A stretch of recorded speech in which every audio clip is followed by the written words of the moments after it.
Hello, class, and welcome back to another lesson. So, today I am going to ask another frequently asked question. Why? Because I am here to provide lessons or provide answers to questions to hopefully all of y'all, or just regular questions to increase your confidence when it comes to communicating. Okay, so the question for today is, how can I speak confidently in public? So, get this question a lot. A lot of times when I receive this question, it sometimes pertains to public speaking or presentations, but majority of the time when it comes to at least my students, they're mainly asking this question just to be more confident talking to people. They want to be a little bit more extroverted. They want to build more friendships, romantic relationships, meet more people, things like that. And I'm going to take this question more similar towards that route. How can you just be more confident talking to people, in public? And this might be useful now because obviously we are living through a very interesting time where we rarely have a lot of human interaction. So once we go back to normalcy, quote unquote, or the having the ability to interact with individuals in person, I'm sure our communication skills might be a little bit rusty. So this might be just a reminder for all of you all. But nonetheless, let's just dive into the question. Okay. So, how do you speak confidently in public? Number one rule, or rule number one, and this has helped me out, which is practice asking questions. Now, more specifically, I want you to just practice asking questions to even strangers. And I don't just necessarily mean you have to get into a conversation with a stranger, like, how are you doing, whatever. I don't necessarily mean that. I mean, just practice asking questions. For example, just ask for directions when it comes to when you're lost, maybe, or asking questions about different opinions, or just asking where the HR office is, or where the nearest restroom is, or what menu item do you prefer. Just practice asking questions. So one thing that I see a lot on the internet, when it tells you how to practice communication skills, they'll tell you, oh, hey, just ask questions to a specific individual you're having a conversation with.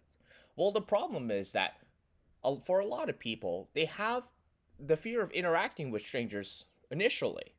So, how do we get to that point where we can feel comfortable enough to have a conversation, a flowing conversation with an individual? Now, this particular tip, this actually, I would suggest that this is a tip right before you get in like a actual conversation with someone. It's just getting over the fear of interacting with others, or getting over the fear of just communication apprehension or anxiety. And one simple way that helped me out is just I ask questions. Now, for example, when I was a student, I was like the president of my speech and debate team. So I had to interact with a lot of people, a lot of new people. I had to interact with the president of my school, donors of my school, people in HR, admin, group clubs, because I was trying to make some moves. I was trying to host some cool events and things along those lines. I had to meet a lot of people. So, but when it came to the paperwork, because there's a lot of paperwork involved when it came to being the president of a club, I would I would have a lot of questions. I didn't know where to submit it. I didn't know how to specifically fill out certain parts of a document. I had a lot of questions, simply put. So, one thing I always did was I would just ask people, hey, where's HR? Or even if I had a good idea of where HR office was, I would still ask questions. I would say, hey, quick question. Where's the HR department? And usually people would just respond. Now, this is a very useful tool, especially if you have communication anxiety when it comes to interacting with just people, right? Or simply put, if you're just kind of nervous or very fearful of human interaction, one of the things you can do is just ask people questions. When you go to a restaurant or when you're ordering delivery, just to practice your communication skills, just ask the person who's taking your order is like, hey, what do you recommend, or what's like the menu of the day, right? Just so you're practicing talking to someone. Or one thing you can do is if you're in the building and you need to go to the restroom, you can just ask a security guard, excuse me, where's your nearest restroom? Whatever it may be. Because one thing you want to just become confident when it comes to being able to speak in public is just being able to get your words across. And that's one thing I've noticed that is very problematic for a lot of high performers. And I guess the best example I can give you when I refer to high performers are those typical A students, right? Those super book smart A students who just, spend the majority of the time just grinding, they're grinding kind of most oftentimes by themselves, just interacting, learning by themselves, always wanting to improve. But as a result, they don't have a lot of social experience, right? So, how do we help those individuals? And my suggestions for those individuals is just don't be afraid to just ask a stranger a question, or give a stranger a compliment, or tell a stranger something, right? Because not every communication needs to be a conversation. It can be a simple question, response, take care, bye, right? It can be as simple as that. If you have a quick question, ask it. If you want to email someone, just a simple yes or no question, just ask them, whatever it may be. But what's most important is practicing the habit of communicating your thoughts, of gaining that confidence in your ability to understand that, hey, what I have to say is important. I might look silly asking it, but that's not the point. That's not that important. For example, if you really need to go to the restroom and you don't know where the restroom is, I'm hoping you actually prioritize the need to go to the restroom by asking a security guard, like, hey, where's the restroom? Over the fact that, like, hey, I'm scared, I'll just look for the restroom, right? That's what I don't want you to have to experience. I want you to have the confidence to be able to say, okay, I need to go to the restroom really bad. I'm gonna just ask this stranger, where's the restroom, right? And this example might be a little bit, off, might be a little wonky, but that's an experience I get with, like, I have with a lot of people, especially with a lot of my students. They just have the fear of asking questions. Like, a lot of students have the fear of asking the professors questions, or asking someone of authority a question, because they don't want to look quote unquote stupid. But that's it, and I get that because that's different power dynamics, but I don't want you to have to continuously experience that. I want you to overcome that fear. And in order to be able to confidently speak in public, you're going to need to speak to people from all different backgrounds, from all different social economic levels. You're just going to need to be comfortable interacting with people. And the first simple step is just, again, I'll reiterate it, ask questions. Ask what the waiter's favorite item on the menu is. Ask the security guard where the restroom is. Ask whatever it may be. If you have to send a quick email and it makes you nervous, just send it. Get used and get comfortable. Be desensitized to that fear. And will that fear will only decrease if you continuously put yourself in that position where you kind of normalize that fear, and then you rethink the idea of it being scary, and instead you'll rethink it, okay, it might be stressful, or it's like, oh, it's just something I have to do, right? I just have to ask the security where the restroom is because I need to go to the restroom, rather than thinking about, oh my god, I'm scared to ask the security guard anything, right? Wonderful. Okay, so moving on to tip number 2, which is don't seek affirmation. Now, what do I mean? I mean, don't get into conversations expecting compliments, others to agree with you, etc. Okay, so let me give you an example. So last week, I met up with one of my oldest friends, and one thing we love talking about is just fashion, right? One of the things we buy, things along those lines, right? And our fashion sense is completely different. I'm more all black everything. He's more like rugged, military esque, and he loves the outdoors and stuff like that. So our fashion sense is completely different. So he recently, when I saw him, he had just received his new pair of like hiking shoes, boots, sneaker type thing that he really loved. It's one of those shoes that he's been like looking for years. I think he said he's been looking for a type of shoe in that style with those specs for since 2016, right? So he asked me, say, "Hey, what do you think about these shoes?" And I was like, I think you already know the answer, because I'm not a fan of that look, right? That look doesn't work for me. But I told him, I was like, it doesn't matter what I think, right? Or I said the better question is, do you like those shoes? So one thing, and because after I was a little harsh, because with my friends, I keep it real. I was like, I'm not a fan. I don't. I think they look ugly, but it's not up to me. It's not about what I'm not wearing it. What's more important is, do you like them? And then obviously conversation will continue from there. But the one thing that I noticed with a lot of high performers, or a lot of introverts or individuals who have a lot of communication apprehension, is that they get into conversations just seeking affirmation. They seek approval, they want others to agree, but they also understand that a lot of people don't agree. A lot of people will criticize what they have to say. A lot of people will nitpick word choices and things along those lines. And because they understand that and they know that's a reality, they prevent themselves from interacting with a lot of people.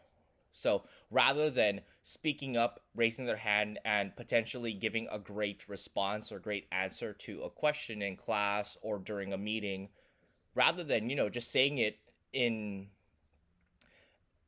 rather than just saying it and then there being a likely chance that someone will reject their idea or nitpick their idea, they'd rather just keep it to themselves. Now, obviously, when I work with high performers, and I'm pretty sure those who are listening or watching, you know exactly what I'm talking about. You know that's not ideal. You know that you should just speak up. But the problem is that you don't, right? One thing I always tell my students in class is there's a difference between theory and application. Theory is knowing what you should do.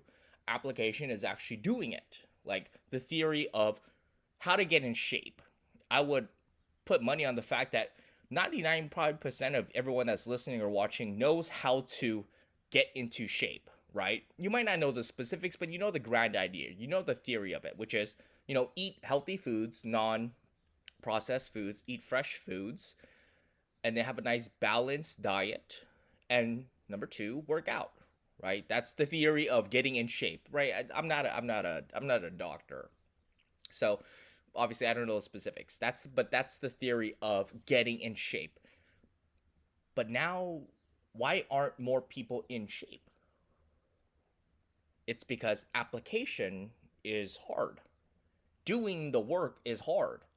That's why in college, you know, a lot of people are motivated. A lot of students don't do their work. They know how to do the work. They're smart enough to do the work. And those that are listening, maybe at your job too, you know how to do your job. You know how to do it well. You know it's easy. But the hard part is actually doing it. Now, that same principle and idea can be applied to this particular rule. When you have conversations, or when you pitch an idea, or when you present an idea in a meeting, or when you're talking in an interview, don't seek affirmation, because especially if that's your goal going into what you're communicating, you're setting yourself up for failure and regret and criticism, because the reality is that there are just some people who are nitpicky. There are just some people who will always find something wrong with something, right? Therefore, how do you counteract that? You counteract that by just simply going into the meeting when your boss asks a question. Does anyone have any new ideas on how we can maneuver across this particular financial difficulty? All you have to do is just, you know what? If you have an idea, raise your hand, share the idea, understanding that it might not be the best idea, it might not work, but the reality is, like, at least you are down enough, or you're confident enough to just pitch the idea. at least it's in the back of your mind and you'll get feedback on it. And if they say, "Oh, that's cool, that's a good idea, but there's this, and that, that's kind of wrong with it." Okay, take that into account, take that feedback, take that constructive criticism. Now reform your idea and then share a better one in the future.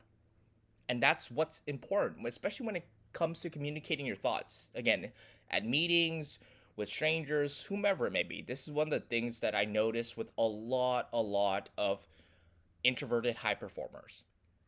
It's that rather than saying anything, like they would much rather keep their great idea to themselves because they are afraid someone will nitpick their idea, and as a result, they aren't seen as a perfectionist anymore.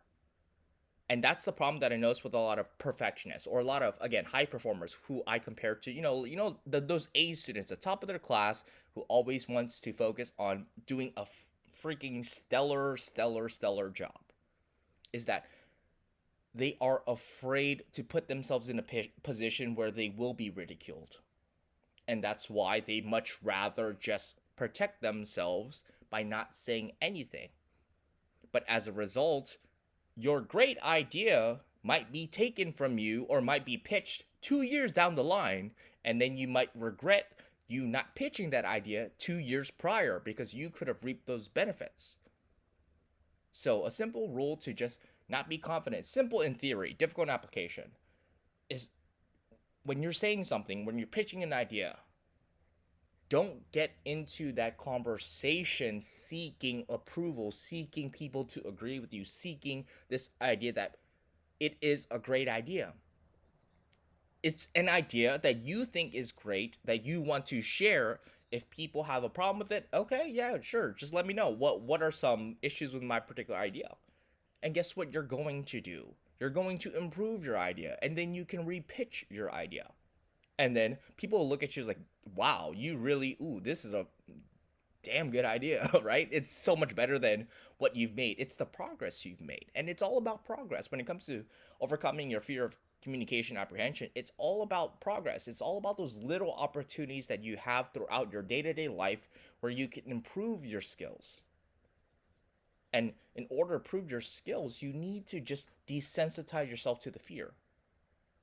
And again, one of the biggest fears in the world, which is the fear of public speaking. And the way I look at public speaking, it's not just, standing on stage, giving a presentation. It's more than that. It's having conversations during a meeting. It's pitching ideas during a meeting. It's sharing how you feel, your thoughts about a particular topic to your friend, whomever it is. I just look at it as just, you're talking to someone, right? I want to keep it as simple as that because my goal is simple. I just want you to be confident. I want you to be okay being, just existing in life, just having those real life human interaction skills that will help establish relationships, share those ideas that you have, because that's kind of why I love coaching. I love coaching those high performing introverts because it's again those A students, because those A students, they work their butts off, but I know in the back of my mind the reality is that in the future, if they don't improve their human interaction skills or their communication skills, there will be opportunities taken away from them from other people who might not work as hard or doesn't have as great ideas as they do. And if you're a high performing introvert or just a high performer, you know exactly what I'm talking about. You know those opportunities where someone else took it, where you thought like, oh, I'm better than them. Objectively speaking, when it comes to the quality of the work, sure, right? The quality of work might be better than theirs, but here's the difference. The person that you compete against that ended up getting the reward or the opportunity, they took the risk of putting themselves out there to receive that award. It's the same thing with people on social media, influencers. They put themselves out there. In theory, sure, being an influencer in theory might not be difficult because you're taking pictures, you're recording your live, you're recording stuff like that.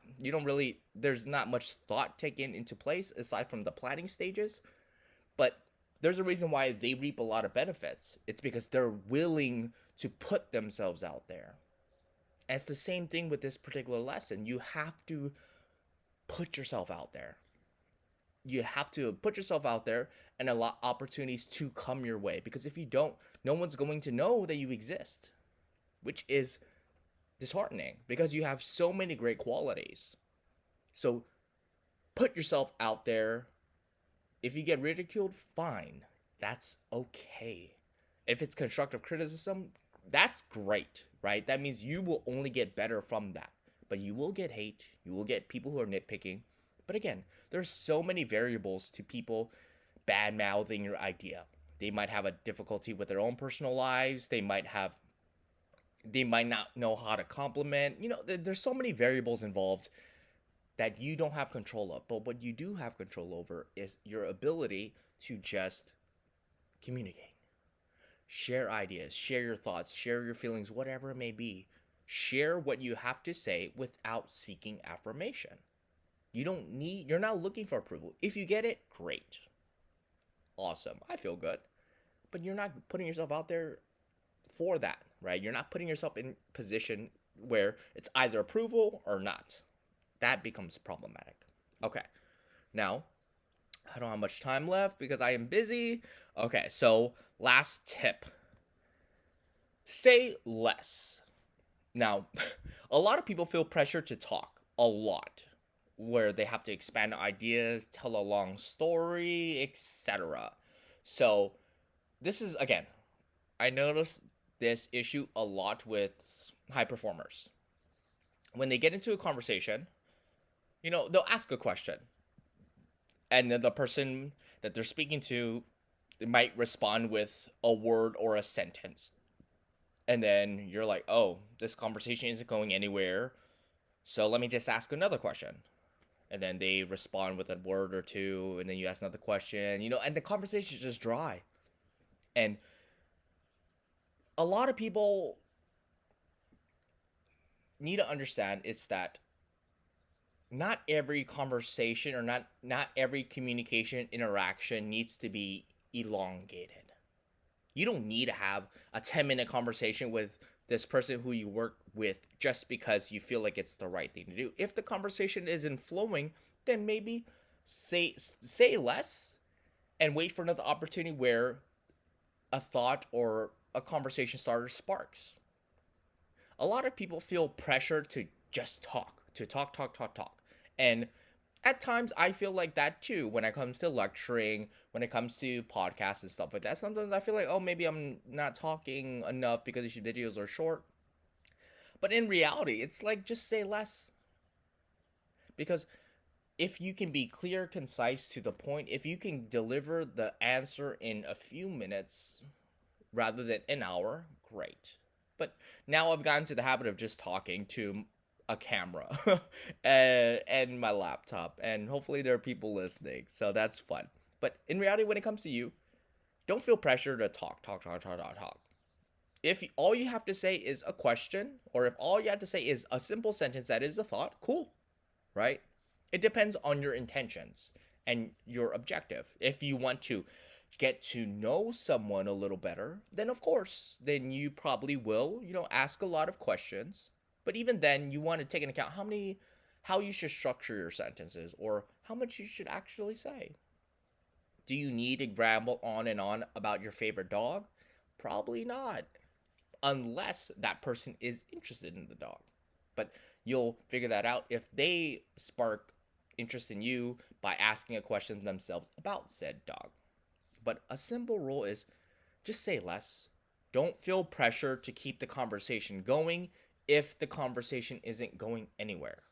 And people online will tell you like, oh, you just have to just keep asking questions. Asking questions is a great skill, and it is a great way to continue the flow of communication. Yes, I agree.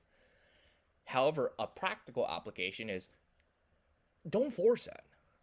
If you and the other person aren't vibing, don't force it. Just say less, like, okay, just take it easy, have a good day, bye, right? And move on. Just move on. It is okay. So, simple rule, last but not least, to just be confident in public speaking is say less. Listen more.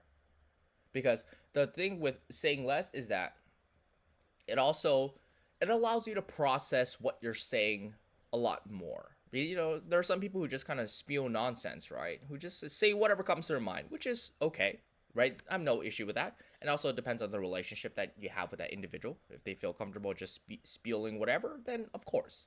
But when it comes to, speaking to strangers or working in your office with individuals who you do not feel that comfortable with or you're not too familiar with, you can just start off by saying less. You do not need to feel pressured to ask a person who you just met a week ago a million questions just to get to know them right there and then. Those millions of questions can be spread out in 4 to 5 years. It is okay. So, to be confident speaking, last tip is just say less, listen more, don't feel pressured, right? It is that pressure that is causing you that anxiety. Like, that's the one thing I notice with a lot of just high performing introverts. They just feel like they have to do a great job, they have to talk a lot, they have a lot of great questions prepared, but when in reality it's like, if you just ask me how's my day and then our conversation ends there, that's cool with me. Why? Because I'll probably see you next week or I'll see you 3 days from now, right? And that's okay. You can ask me a new question then, right? Because something new might happen. Maybe I got a new denim jacket that I want to talk about. And you asked me, oh, how's your day? And I was like, oh, I just got a new denim jacket I love. Oh my God, here, you want to see a picture? Let me show you a picture. And then you're like, oh, I like that jacket. Cool. And if the conversation ends there, okay, cool. Move on. Don't feel so pressured. Conversations, it's beautiful because it's human interaction. It's getting to know someone. Responses aren't perfect and they shouldn't be perfect. It's all about thoughts and just expressing your thoughts. You have a message, you want to share it to someone and see what they have to say. Now, if you don't know what you should say, then it's okay too. Don't feel so pressured to always say something. Okay, let's end it there. All right. Well, this is another lesson. Hopefully, it was helpful. If you have any questions, email me. If you want any PDFs about like 3 simple skills, how to just convince people to see yourself more respectable, hit me up. I have a bunch of docs which I'm working on right at the moment. Nothing's really set in stone because I'm prepping for my classes in the upcoming fall, but I can probably put something together. But yeah, if you have any questions, email me so I can continuously just help answer these questions as much as possible. Hopefully, these lessons are useful again because I try to just give you practical skills. And I don't want to give you key terms. I don't want to give you all that stuff especially when it comes to just like a freestyle podcast. When it comes to more a lecture style, I might do that because there are certain terms and stuff like that that might be super useful. Okay. But take care, everyone. Until next time. This concludes our lesson for today. I hope you found it useful. If you have any questions, please feel free to email me at prof.brianhy@gmail.com. I'll see you next time. Have a wonderful day.